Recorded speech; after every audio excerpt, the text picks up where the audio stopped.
Lok Sabha election ദേ നമ്മുടെ പടിവാതിലിൽ എത്തി നിൽക്കുകയാണ്. ആർക്ക് വോട്ട് ചെയ്യണമെന്നും ആർക്കൊക്കെ ഭരണത്തിൽ കയറാൻ അവകാശമുണ്ടെന്നും ജനങ്ങൾ ഇതിനോടകം മനസ്സിലാക്കിയിട്ടുണ്ടാകും. കേന്ദ്ര ഗവൺമെന്റിനും സംസ്ഥാനങ്ങൾക്കുമിടയിൽ അധികാരം വിനിയോഗിക്കപ്പെടുന്ന അതിന്റെ ഭരണഘടന വിവരിക്കുന്ന ഒരു പാർലമെന്ററി സംവിധാനമാണ് ഇന്ത്യക്കുള്ളത്. ലോക്സഭ ഇന്ത്യയുടെ ലോവർ ഹൗസാണ്, ജനങ്ങളുടെ സഭ. ലോക്സഭയിലേക്കുള്ള അംഗങ്ങളുടെ തിരഞ്ഞെടുപ്പും അത്രമാത്രം സുതാര്യവും കൃത്യവുമായിരിക്കണം. ഇലക്ഷൻ എന്ന് പറയുന്നത് ചെറിയ കാര്യമൊന്നുമല്ല.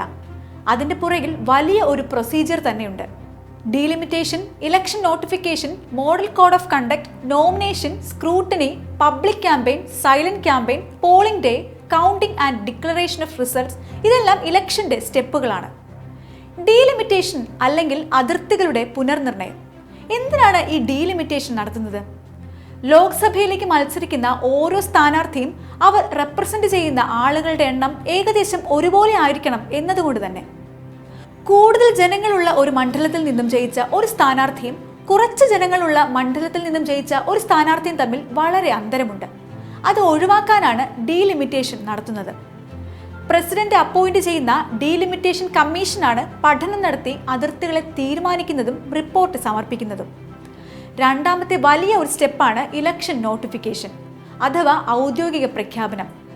ഇലക്ഷൻ കമ്മീഷന്റെ ചീഫ് ഇലക്ഷൻ കമ്മീഷണറാണ് ഇലക്ഷൻ നോട്ടിഫിക്കേഷൻ പ്രഖ്യാപിക്കുന്നത്.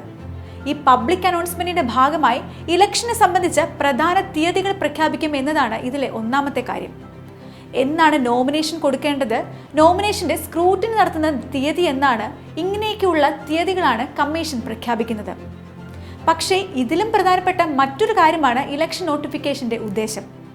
മോഡൽ കോഡ് ഓഫ് കണ്ടക്ട് അഥവാ പെരുമാറ്റച്ചട്ടം. എന്താണ് ഈ മോഡൽ കോഡ് ഓഫ് കണ്ടക്ട്?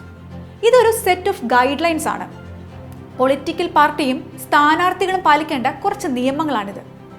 ഇതിലെ ഒരു നിയമത്തിന്റെ ഉദാഹരണം പറയുകയാണെങ്കിൽ, ഓപ്പോസിറ്റ് പാർട്ടികളെ ക്രിട്ടിസൈസ് ചെയ്യുമ്പോൾ ഒരിക്കലും സ്ഥാനാർത്ഥികളുടെ സ്വകാര്യ ജീവിതത്തെ ക്രിട്ടിസൈസ് ചെയ്യാൻ പാടില്ല. മറിച്ച് ആ പാർട്ടിയുടെ പ്രവർത്തനങ്ങളെയോ അവരുടെ പോളിസികളെയോ പറ്റി മാത്രം സംസാരിക്കാം. സമാധാനപരമായ ഒരു ഇലക്ഷൻ അന്തരീക്ഷം സൃഷ്ടിക്കുക എന്നതാണ് ഇതിന്റെ ഉദ്ദേശം. മറ്റൊരു ഉദാഹരണം നോക്കുകയാണെങ്കിൽ, അധികാരത്തിലുള്ള പാർട്ടിക്ക് ഇലക്ഷൻ സമയത്ത് യാതൊരുവിധ ഫിനാൻഷ്യൽ പോളിസികളും വാഗ്ദാനങ്ങളും നടത്താൻ സാധിക്കില്ല എന്നത് തന്നെ. ഇതിലേതെങ്കിലും നിയമം തെറ്റിച്ചാൽ ഏതൊരു പൊളിറ്റിക്കൽ പാർട്ടിക്കെതിരായോ സ്ഥാനാർത്ഥിക്കെതിരെയോ രാജ്യത്തിലെ ഏതൊരു പൗരനും ഇലക്ഷൻ കമ്മീഷന്റെ മുമ്പാകെ പരാതി കൊടുക്കാൻ സാധിക്കും. അതുപ്രകാരം പെനാൽറ്റി ചുമത്താനും കൂടിപ്പോയാൽ മത്സരത്തിൽ നിന്നും അയാളെ ഒഴിവാക്കാനും കമ്മീഷന് സാധിക്കും. എന്നാൽ ഈ പരാതിയെ മുൻനിർത്തി കേസാക്കാൻ സാധിക്കില്ല. തിരഞ്ഞെടുപ്പിന്റെ അടുത്ത ഘട്ടമാണ് നോമിനേഷൻ. ഒരു മണ്ഡലത്തിലെ സ്ഥാനാർത്ഥി തന്റെ നാമനിർദ്ദേശ പട്ടിക ആ മണ്ഡലത്തിലെ ഏറ്റവും ഉയർന്ന തിരഞ്ഞെടുപ്പ് ഉദ്യോഗസ്ഥൻ നൽകുന്ന പ്രക്രിയ. ഈ തെരഞ്ഞെടുപ്പിന് മേൽനോട്ടം വഹിക്കുന്ന ഉദ്യോഗസ്ഥനാണ് റിട്ടേണിംഗ് ഓഫീസർ. നോമിനേഷൻ കൊടുക്കുന്ന സമയത്ത് ഒരു നിശ്ചിത തുക കൂടി കെട്ടിവെക്കണം. ഇതാണ് സെക്യൂരിറ്റി ഡെപ്പോസിറ്റ്. ജനറൽ കാറ്റഗറിക്ക് 25,000 രൂപയും SC/ST കാറ്റഗറിക്ക് 12,000 രൂപയുമാണ് ഡെപ്പോസിറ്റ് എമൗണ്ട്. ഈ എമൗണ്ട് തിരികെ കിട്ടുന്നതാണ്. എന്നാൽ ഈ തുക എല്ലാവർക്കും തിരികെ കിട്ടില്ല. ഓരോ കോൺസ്റ്റിറ്റ്യുവൻസിയിലും ഇലക്ഷന് ശേഷം പോൾ ചെയ്ത ആകെ വോട്ടിന്റെ 1/6 കിട്ടിയ സ്ഥാനാർത്ഥികൾക്ക് മാത്രമേ ഈ പണം തിരികെ കിട്ടുകയുള്ളൂ. തെരഞ്ഞെടുപ്പിന്റെ അടുത്ത ഘട്ടമാണ് സ്ക്രൂട്ടണി അല്ലെങ്കിൽ സൂക്ഷ്മ പരിശോധന. നോമിനേഷൻ കൊടുത്തു എന്ന പേരിൽ ഒരാൾക്ക് മത്സരത്തിൽ പങ്കെടുക്കാൻ സാധിക്കില്ല. ആ വ്യക്തി എലിജിബിൾ ആണോ എന്ന് സസൂക്ഷ്മം നിരീക്ഷിക്കണം. 25 വയസ്സ് പ്രായം തികഞ്ഞിരിക്കണം.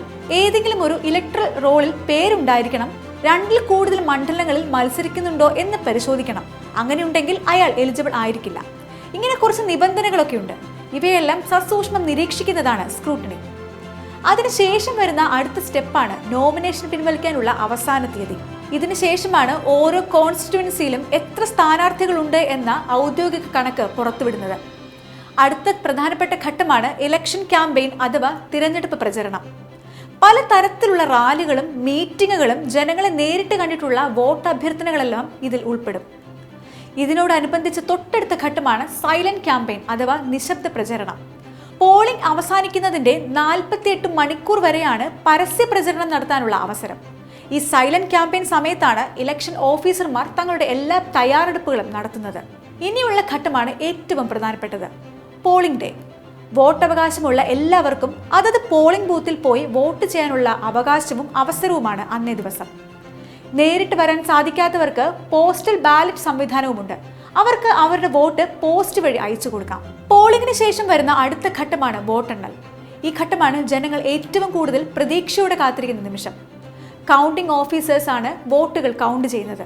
ഒരു മണ്ഡലത്തിൽ നിന്ന് ഏറ്റവും കൂടുതൽ വോട്ടുകൾ കിട്ടുന്ന സ്ഥാനാർത്ഥിയാണ് ആ മണ്ഡലത്തിൽ വിജയിക്കുന്നത്.